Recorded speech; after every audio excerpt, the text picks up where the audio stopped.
RBI assistant is just a clerk. He's not an officer. He's just a clerk. Just a clerk. He's more than an officer.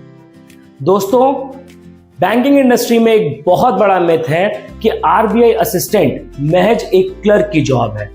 लोग कहते हैं कि RBI में clerk बनने से better है एक काम करो, बैंक में किसी पब्लिक सेक्टर बैंक में पीओ बन जाओ। तो आज मैं आपको वो ग्राउंड रियलिटी बताने वाला हूं, इस मिथ का पर्दा हमेशा के लिए हटाने वाला हूं, क्योंकि आपको पता है इस चैनल पर वो कंटेंट मिलता है जो पूरे यूट्यूब पर कहीं नहीं है। तो आपको सबसे पहले तो बता दूं, अगर आप सोच रहे हैं आरबीआई असिस्टेंट का नॉर्मल क्लर्क की तरह फाइल को एक जगह से दूसरी जगह पहुंचाना काम है, तो आप बिल्कुल गलत हैं। तो तैयार हो जाइए, ईयरफोन्स लगाते हैं तो अच्छे से कानों में लगा लीजिए, क्योंकि आज आपको वो कंटेंट दूंगा मैं जो कहीं नहीं मिलेगा। आज मैं आपको ग्राउंड रियलिटी की बात बताऊंगा। आज मैं आरबीआई असिस्टेंट का असली भौकाल दिखाऊंगा। तो जुड़े रहिएगा। सब्सक्राइब नहीं किया तो सब्सक्राइब पे क्लिक कर लीजिए। चलिए चलते हैं हम चैप्टर 1 पे। RBI वाले ऑडिट लिए आने वाले हैं। हाँ, सब लोग परेशान हैं। उनके वेलकम की तैयारी स्टार्ट करवाओ। जी अभी शुरू करते हैं। दोस्तों, आरबीआई महज एक जनता का बैंक नहीं है, वो असलियत में है द बैंक ऑफ बैंक्स। आप पढ़ते हैं वो बैंक है सारे बैंकों का। तो सोचिए, जब एक पब्लिक सेक्टर नॉर्मल बैंक में चाहे कोई भी हो, क्लेरिकल से लेके बड़े से बड़े ऑफिसर को सिर्फ डर सबसे ज्यादा तब लगता है जब बात आती है ऑडिट्स और इंस्पेक्शन की। एंड स्पेशली खौफ में आ जाते हैं, मैं खुद डिप्टी मैनेजर हूं, हम खौफ में आ जाते हैं जब हमारे यहाँ ऑडिट आता है आरबीआई का। और आरबीआई से ऑडिट करने आता कौन है आपको ये मालूम है? ऑडिट करने आता है ग्रेड ए या grade B officer followed with an RBI assistant. और आरबीआई असिस्टेंट के आते ही जो उसका ऑरा रहता है, उसके आगे इवन हमारे यहाँ चीफ मैनेजर ब्रांच है, चीफ मैनेजर भी बार बार सर कुछ खाएंगे, सर कुछ चाहिए आपको, सर क्या ले आऊं, ऐसी बातें करते हैं। एंड ये सब हमें करना पड़ता है ताकि बस इसलिए कि आरबीआई कुछ ऐसा ना कह दे। हालांकि हम पूरा फाइल्स में एकदम क्लियर रहते हैं, बट तब भी मन में एक डर रहता है, एक भय रहता है आरबीआई का, क्योंकि अगर आरबीआई ने अगर एक भी चीज आपको क्रॉस कर दी तो सच बता रहा हूं पूरा करियर आपका चौपट कर सकते हैं। तो एक पब्लिक सेक्टर बैंक के हर ऑफिसर के नस, उसके ब्लड सर्कुलेशन का मेन अगर कंट्रोल होता है किसी के हाथ में तो वो होता है आरबीआई के एम्प्लॉइज के। एंड आरबीआई असिस्टेंट उस टीम का एक पार्ट होता है जिसका डेफिनेटली बहुत बड़ा कंट्रीब्यूशन होता है। ओह, so much paperwork. I can't keep up. Time for a tea break.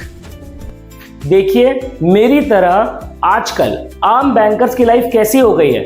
सुबह 10 बजे शार्प पहुंचना ही पहुंचना है ताकि कस्टमर्स या वॉल्ट खुलने से पहले आप एंट्री ले लें।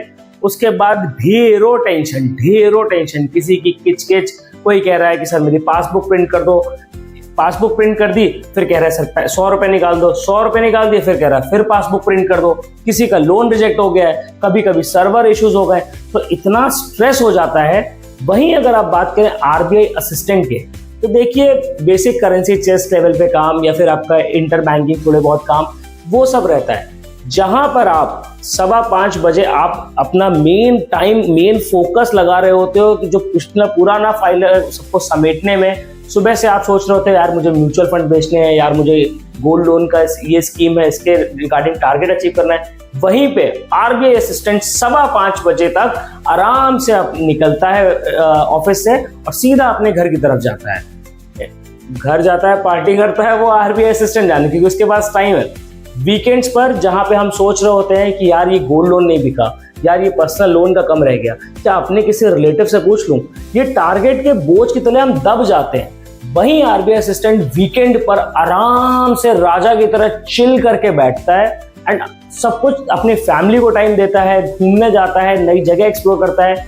ये लग्जरी जो है वो हमको नहीं मिल पाती है, हालांकि आरबीआई असिस्टेंट उसके खूब लुत्फ उठाते हैं, अच्छे से लाइफ को एंजॉय करते हैं, फैमिली को टाइम देते हैं। एक सोशल लाइफ, देखिए सोशल लाइफ का होना बहुत इंपॉर्टेंट है।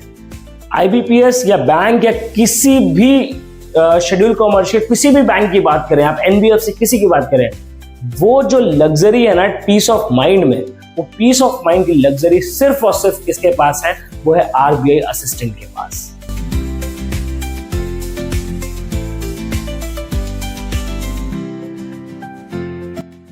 बात करते हैं सबसे इंपॉर्टेंट चीज वो है सोसाइटी में इज्जत। जब आप एक नॉर्मल बैंकर अपने दोस्त या अपने रिलेटिव्स को बताता है कि यार मैं बैंक में काम करता हूं, तो अगला सवाल क्या आता है, अच्छा कैश काउंटर पे बैठते होगे, अच्छा कैश बांटते होगे, एक उस इमेज से देखा जाता है। वहीं जहां पे आरबीआई का एम्प्लॉय बताता है, कहते हैं अच्छा ये तो लग रहा है नोटों की फैक्ट्री में काम करते हैं भाई। आरबीआई का टैग लगने से आप उस 1% एलीट क्लास में आ जाते हो जिसको सोसाइटी बहुत इज्जत से देखती है। और बात करें फैसिलिटीज की, तो वो तो आपने देखा ही है। मेरे जो होम टूर डाल रहा हूं मैं, आपने देखा मुंबई और दिल्ली की तो बात ही क्या है। इतना सही एनवायरनमेंट, इतनी सही फैसिलिटीज, आपको स्विमिंग पूल, आपको जिम एंड एवरीथिंग मिलती है। एंड ये सब मिलती है आरबीआई असिस्टेंट की वजह से। आप सोचिए, जब आपके घर के बाहर नेम प्लेट पर आरबीआई लिखा हो, आप जो गाड़ी चला रहे हैं उस पर आरबीआई लिखा हो, आप अपना ऑरा अपने साथ लेके चलते हो। और वो ऑरा सिर्फ आपका नहीं होता, आपकी पूरी फैमिली का ऑरा है वो। क्योंकि सब यही कहते हैं, अच्छा अब आप ना इस तरीके से नाम से नहीं पहचाने जाते। जैसे फॉर एग्जाम्पल, अगर आप किसी के फूफा हैं तो ये नहीं कहेंगे कि कानपुर वाले फूफा, ये नहीं कहेंगे कि ये वाले फूफा, आपको कहेंगे आरबीआई वाले फूफा हैं। और बैंक में इतना वो ऑरा नहीं है जो आरबीआई खुद में ये 3 alphabet, reserve bank of India के 3 अल्फाबेट आरबीआई आपके नाम के आगे लगने से आपकी पूरी जिंदगी, आपकी पूरी आगे की जनरेशन की जिंदगी बदल के रख देता है।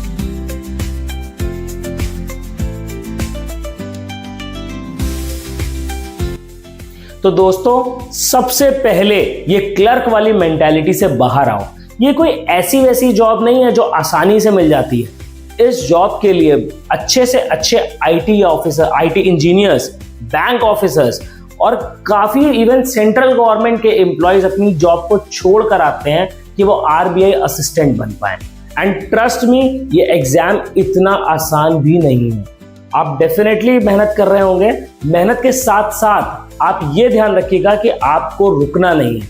ये एग्जाम इतना बड़ा है, आपको पूरा अच्छे से मैराथन की तरह रन करना है।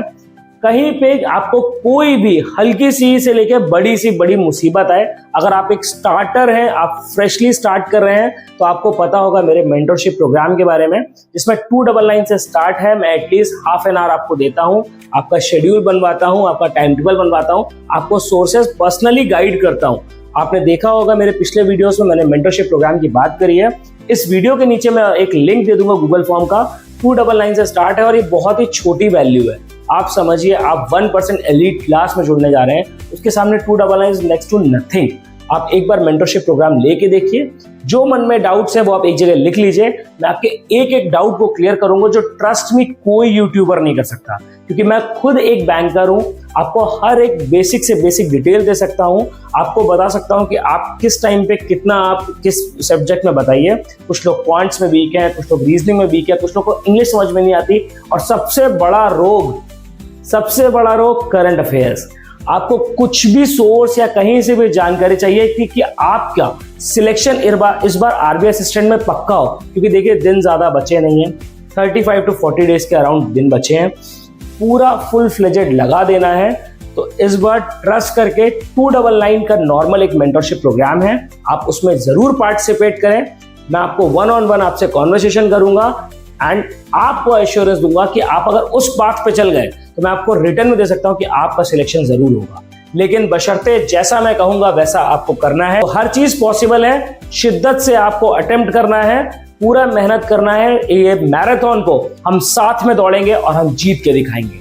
Good luck for your exam and I am waiting for your participation in mentorship programme.